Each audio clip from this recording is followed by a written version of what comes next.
Bien, bueno, pues vamos con la siguiente fase de la fotosíntesis, que sería la fase oscura, ciclo de Calvin, ciclo de las pentosas, ruta de las plantas C3, porque ya veremos que muchos de los compuestos intermedios que se nos van formando son de 3 carbonos, ¿vale? Tiene lugar en el estroma del cloroplasto y esta es la fase propiamente en la que se forma la glucosa.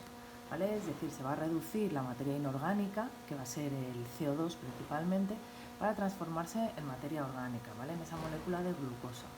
Para ello se va a utilizar el ATP y el NADPH, que se han sintetizado en la fase anterior, en la fase lumínica, y bueno, pues también poder energético, poder reductor que se ha fabricado en respiración celular.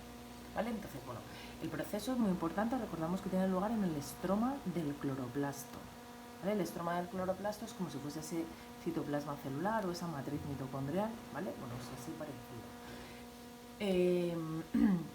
El ciclo de Calvin, como su nombre indica, ¿vale? Es un proceso cíclico, por tanto vamos a empezar a explicarlo pues, en el punto que más nos apetezca. Ahora bien, es más fácil, ¿vale? Empezar, bueno, por donde os lo voy a empezar a explicar yo, ¿vale? Entonces, mira, en este proceso partimos de un compuesto, de una pentosa, de un monosacárido, que es la ribulosa 1,5-difosfato, ¿vale? Es decir, en el carbono 1 y en el carbono 5, en cada uno de esos carbonos, tiene unido un grupo fosfato. Es una molécula de 5 carbonos. Bueno, pues sobre esa molécula se va a fijar el CO2. ¿Qué quiere decir eso de que se va a fijar? Bueno, pues que se va a unir una molécula de CO2. ¿De dónde procede ese CO2? De la atmósfera, ¿vale? De lo que hay en el ambiente. ¿Por dónde toma la planta ese CO2 que necesita? Por los estomas, ¿vale? Recordad lo que eran los estomas, que son esos huecos que dejan las células oclusivas que se encuentran en el endés de las hojas. ¿Vale? Entonces, a este compuesto de 5 carbonos, a la ribulosa, cuando se le une el CO2, ¿vale? Se forma un complejo muy inestable de 6 carbonos. ¿De acuerdo? Quiere decir que ese compuesto queda muy poquito tiempo hecho. ¿Vale? Este proceso lo lleva a cabo una de las enzimas más importantes que tenemos en el planeta. De hecho, es la enzima más abundante de la Tierra. Es la enzima rubisco, ¿vale? El nombre es completo, lo he puesto aquí abajo, ¿vale? Porque es muy importante, es ribulosa 1,5-bifosfato, ¿vale? Que es sobre el compuesto que actúa, ¿vale? Con actividad carboxilasa, de ahí está C, ¿vale? Actividad carboxilasa y actividad oxidasa. Entonces, ¿qué es la actividad carboxilasa? La actividad carboxilasa es la capacidad que tiene esta enzima de unir un carbono pues al sustrato, el sustrato sobre el que actúa, que es la ribulosa, ¿vale? Eso es la actividad carboxilasa, puede carboxilar, es decir, añadir grupos carbono a un compuesto determinado. Entonces, este compuesto que se nos forma es muy inestable, va a durar sintetizado muy poquito tiempo, entonces se va a romper, ¿vale? Rápidamente se rompe y da lugar a una molécula, bueno, a 2 moléculas de 3 carbonos, ¿de acuerdo? Que es el ácido 3-fosfoglicérido, ¿de acuerdo? Entonces, esta sería la fase, porque el ciclo de Calvin, si queréis, lo podemos agrupar en 3 etapas distintas. Entonces, esta sería la primera etapa, que sería la de fijación de CO2. Es decir, cuando nosotros ya cogemos nuestra molécula de CO2 y se la añadimos a un compuesto. Entonces, lo lleva a cabo la enzima rubisco, importantísimo.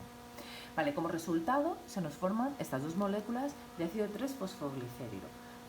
A partir de aquí, entonces, empieza la siguiente etapa, que sería la de reducción del CO2. Entonces, este ácido 3-fosfoglicérido se nos va a transformar, se nos va a fosforilar en ácido 1,3-difosfoglicérido, es decir, se nos va a añadir un grupo fosfato, por tanto, gasto de energía. Como tenemos 2 moléculas, pues vamos a gastar 2 moléculas de ATP, ¿vale? Que se nos van a transformar en ADP. Este ácido 1,3-difosfoglicérido, ¿vale? Va a sufrir otra reacción que se nos va a transformar en gliceraldehído 3-fosfato. Y en esta reacción lo que vamos a gastar son 2 moléculas de NADPH. Bien, más gasto de energía. Y en este punto de la reacción, hasta aquí tendría lugar lo que es la reducción del CO2. Bien, ¿qué es lo que ocurre a partir de este lugar? Pues mira, podemos tener dos caminos. Uno en el que se nos va a sintetizar la glucosa u otros polisacáridos, otros monosacáridos y demás, ¿vale? Como serían el almidón, etcétera. Entonces, para que se produzca esta síntesis de glucosa, que realmente es el proceso que no vamos a estudiar en detalle, ¿vale? Aunque siempre hemos dicho que la fotosíntesis es el proceso por el cual se sintetiza glucosa, realmente en la propia fotosíntesis no se ve en detalle el proceso de síntesis de glucosa, ¿vale? Pero es un proceso, es una reacción muy parecida a la glucólisis, que recordar que era la degradación de glucosa, ¿vale? Pero esta vez en sentido inverso. No se puede decir que es exactamente el mismo proceso, pero a la inversa que la glucólisis. Las etapas sí que son muy parecidas, pero ¿en qué se diferencia? En que las enzimas no son las mismas, ¿vale? Y algunos de las moléculas que se forman en las etapas intermedias, lo que llamamos intermediarios metabólicos, tampoco son exactamente los mismos. Pero bueno, a grandes rasgos podríamos hacernos a la idea, ¿vale? Que a partir de este gliceraldehído 3-fosfato, la síntesis de glucosa, bueno, pues a grandes rasgos es parecida a la glucólisis, pero en sentido inverso, ¿vale? Y tiene lugar en el citosol de la célula. ¿De acuerdo? Bien, entonces, a partir de este gliceraldehído podríamos sintetizar nuestra glucosa, ¿de acuerdo? Esto ya según las necesidades de la planta, o el gliceraldehído lo que puede es seguir la tercera etapa del ciclo de Calvin, que sería la regeneración de la ribulosa de este compuesto del que hemos partido. Hay que regenerarlo para que el ciclo siga formándose. Entonces, este gliceraldehído, hasta que se regenera en un compuesto de 5 carbonos, lleva a cabo una serie de reacciones, ¿de acuerdo?, complicadas que no vamos a ver, en las que, ¿vale?, va a ir regenerando este compuesto. Al final llegamos a una ribulosa 5-fosfato. Vamos a necesitar de una molécula de ATP, ¿vale?, para llegar a la ribulosa 1,5-difosfato. ¿De acuerdo? Y aquí volveríamos otra vez a empezar el ciclo. ¿Vale? Entonces, bueno, vamos a resumir. El ciclo de Calvin es en el que se produce, ¿vale?, la síntesis de glucosa. ¿Gracias a qué? A que se va fijando sobre una molécula de 5 carbonos, se nos va fijando una molécula de CO2. Y así ya tenemos un compuesto de 6 carbonos. No ojalá ese compuesto de 6 carbonos que se nos formase directamente fuese la glucosa, entonces ya lo tendríamos todo muy rápido, pero no es la glucosa, ¿vale? Hay que llevar a cabo una serie de transformaciones de reacciones intermedias. Entonces, en todas esas reacciones intermedias el ciclo lo podemos dividir en 3 fases. La primera, que sería la fijación de CO2, ¿de acuerdo?, que lo lleva a cabo, recordar, la enzima Rubisco en su actividad carboxilasa.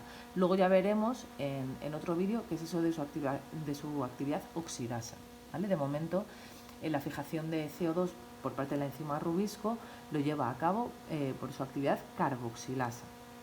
¿Vale? La siguiente etapa sería la reducción del CO2, en el que partimos del ácido 3-fosfoglicérido y llegamos al gliceraldehído 3-fosfato, compuesto a partir del cual el ciclo de Calvin podría llevar 2 etapas. Una que sería la síntesis propiamente de glucosa, ¿de acuerdo?, que tiene lugar en el citosol, o bien empezar ya la tercera y última fase del ciclo de Calvin, que sería la regeneración de la ribulosa 1,5-difosfato, que es a partir de la cual se produce la fijación de CO2.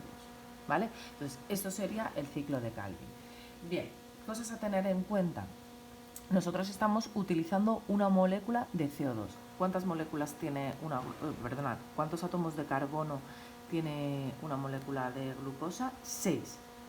¿Cuántas moléculas de CO2 vamos a necesitar? 6. ¿Cuántas vueltas al ciclo van a tener que tener lugar? 6. Esto es importante, ¿vale?, para saber, bueno, pues el balance energético del proceso. En una vuelta, ¿vale?, se gasta o se consume una molécula de CO2 y se necesitan 2 ATPs aquí y otro ATP aquí, 3 ATPs, más los 2 NADPH de aquí. En total necesitaríamos, ¿vale?, 3 ATPs. Y ahora os acordáis que el NADH rendía 3 ATPs. 3 por 2, 6, más 3 de aquí, 9. ¿Vale? 9 ATPs en una vuelta. Si hacen falta 6 vueltas, ¿vale? Necesitaríamos todas estas moléculas, ¿vale? De aquí. En total, habíamos dicho 9 ATPs, 6 vueltas, ¿vale? 9 por 6, 54 ATPs, ¿vale? Recordar que la respiración celular generaba 38 ATPs. Por eso no es suficiente la energía que se genera con la respiración celular y tiene que haber, previo a la fase oscura, tiene que haber la fase lumínica en la que se nos está generando también el poder reductor que nos va a suministrar la energía necesaria para esta síntesis de glucosa. ¿Vale? Bueno, pues esto sería el proceso muy resumido y muy esquemático de la fase oscura del ciclo de Kali.